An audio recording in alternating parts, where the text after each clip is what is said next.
What if the greatest treasure or the most terrifying monster lies not in the depths of the ocean or the farthest reaches of space, but within the unexplored chambers of your own mind?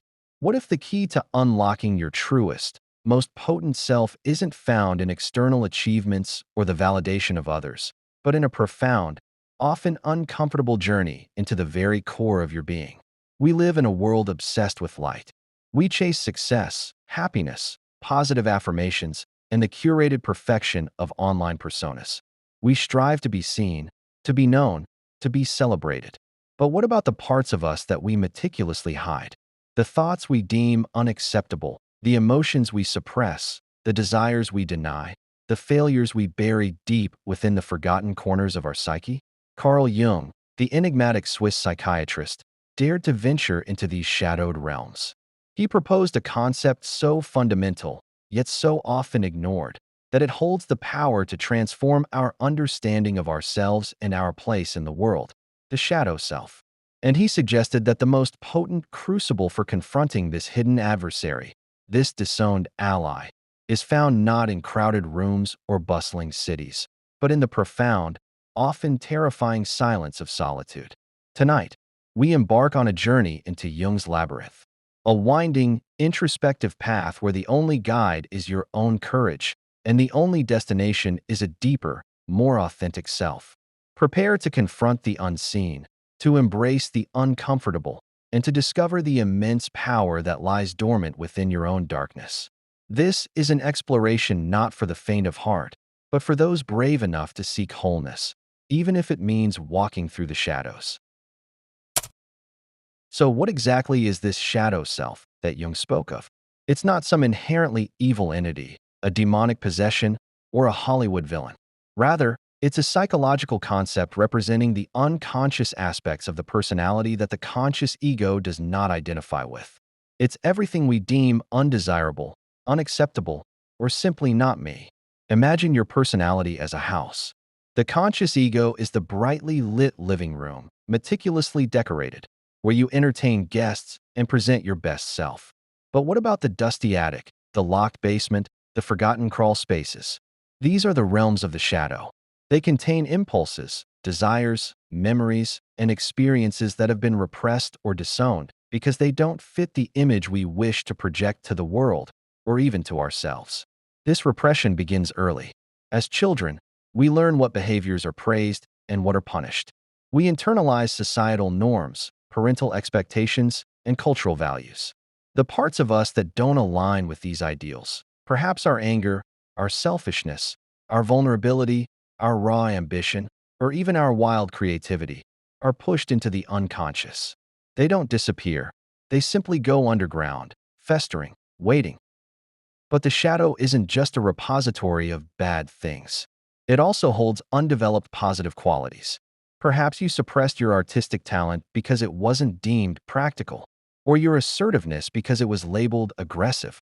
These unexpressed potentials also reside in the shadow, waiting to be reclaimed. The shadow, then, is a paradoxical entity, a source of shame and fear, but also a reservoir of untapped energy, creativity, and power. It is the raw, untamed, authentic self that we have, for various reasons, chosen to deny. The problem arises when we refuse to acknowledge its existence. When we deny our shadow, it doesn't vanish. Instead, it projects itself onto others.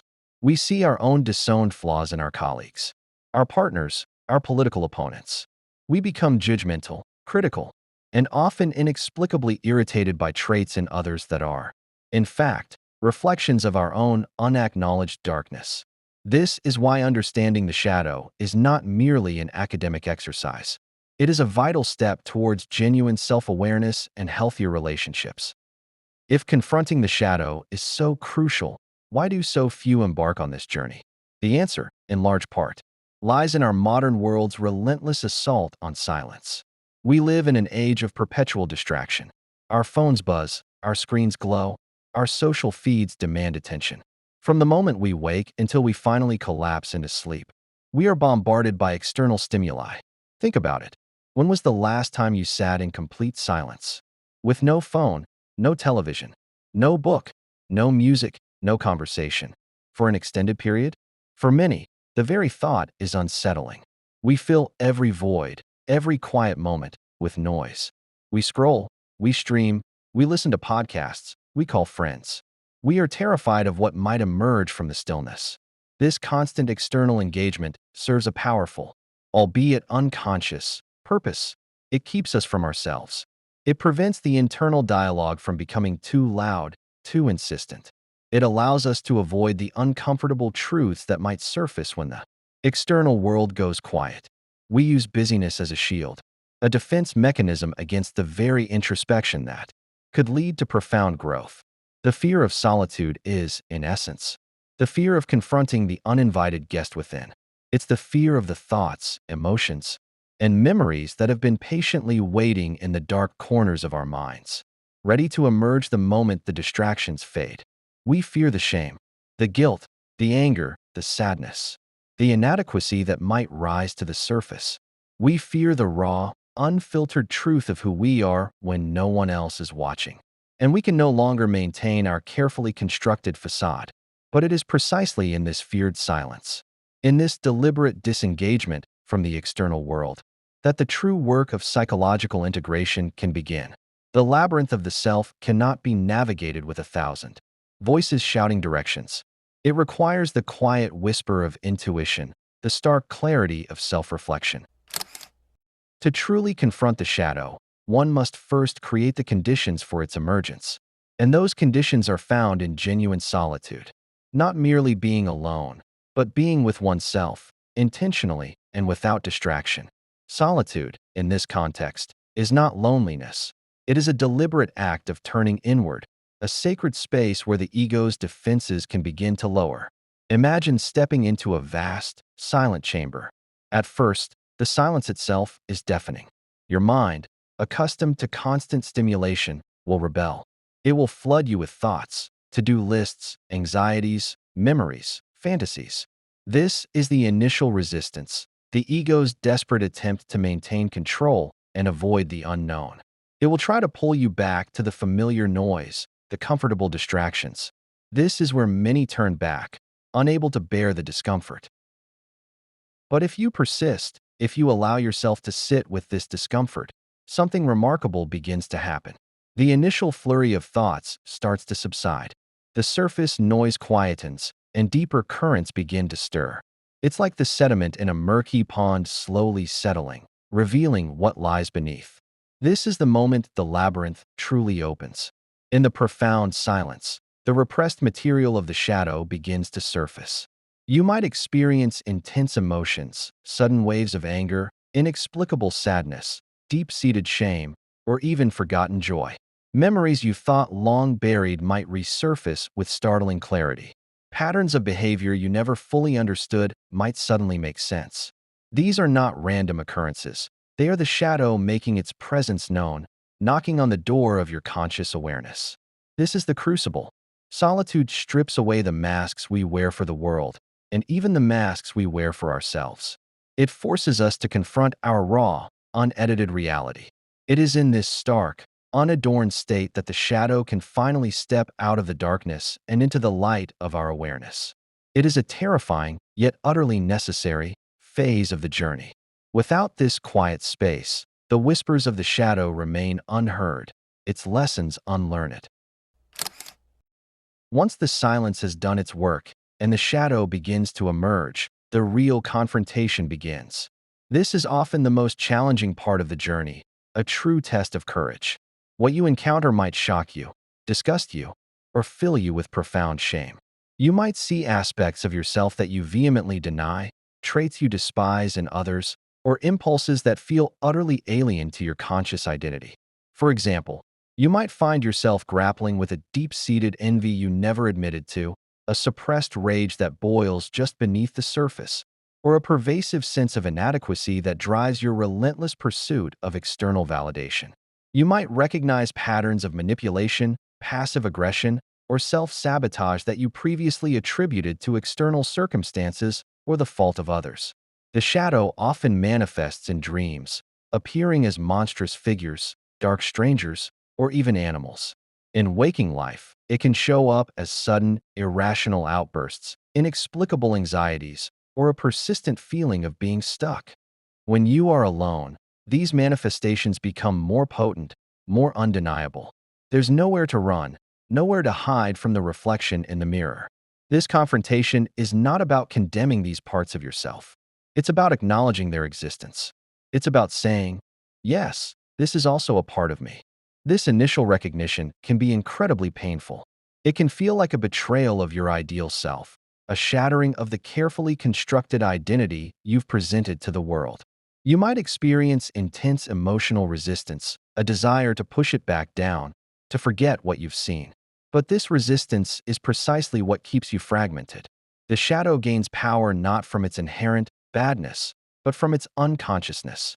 When it remains hidden, it operates autonomously, influencing your thoughts, feelings, and behaviors from behind the scenes. It can lead to self-sabotage, projection, and a pervasive sense of inauthenticity. To truly confront the shadow means to sit with the discomfort, to observe these disowned parts without immediate judgment. It means asking, why is this here? What is its purpose? What is it trying to tell me? This is the beginning of understanding, the first step out of the labyrinth's darkest corridors. Confrontation is only half the battle. The ultimate goal is not to eradicate the shadow, but to integrate it. Integration means acknowledging, understanding, and ultimately accepting these disowned aspects of yourself, bringing them into conscious awareness, and allowing them to become part of your whole personality. It's about making the unconscious conscious, as Jung famously stated. This doesn't mean acting out your darkest impulses. It doesn't mean becoming a bad person. Rather, it means understanding why those impulses exist, what needs they are trying to fulfill, and then finding healthier, more conscious ways to express or manage them. For example, if you discover a deep-seated rage, integration isn't about lashing out at others. It's about understanding the source of that rage, perhaps unaddressed injustice or suppressed boundaries, and then channeling that powerful energy into assertive communication, creative expression, or advocating for change. Consider the positive aspects of the shadow that were repressed. Perhaps you've always seen yourself as timid, but in solitude, you uncover a fierce, protective strength you never acknowledged. Integrating this means allowing that strength to emerge in appropriate ways, to set boundaries, to pursue your passions with newfound courage. This is where the shadow transforms from a source of shame into a wellspring of untapped potential. The process of integration leads to immense psychological wholeness. When you integrate your shadow, you become less prone to projection, less judgmental of others, and more accepting of human imperfection, both your own and that of the world around you. You reclaim energy that was previously spent on repression and denial. You become more authentic, more grounded, and more resilient. This is not a one-time event, but an ongoing process. The shadow is dynamic. New aspects can emerge as you grow and face new challenges. But each act of integration strengthens your ego, expands your consciousness, and deepens your self-awareness. It's like adding new rooms to your house, making it larger, more robust, and more capable of holding the full spectrum of your being. The journey through Jung's labyrinth, the confrontation and integration of the shadow, is a vital step on the path to what Jung called individuation. Individuation is the process by which an individual becomes a whole, unique, and integrated being, distinct from the collective unconscious and the persona they present to the world. It is the ultimate goal of psychological development. Imagine a sculptor working on a block of marble. Initially, it's just a raw, undifferentiated mass.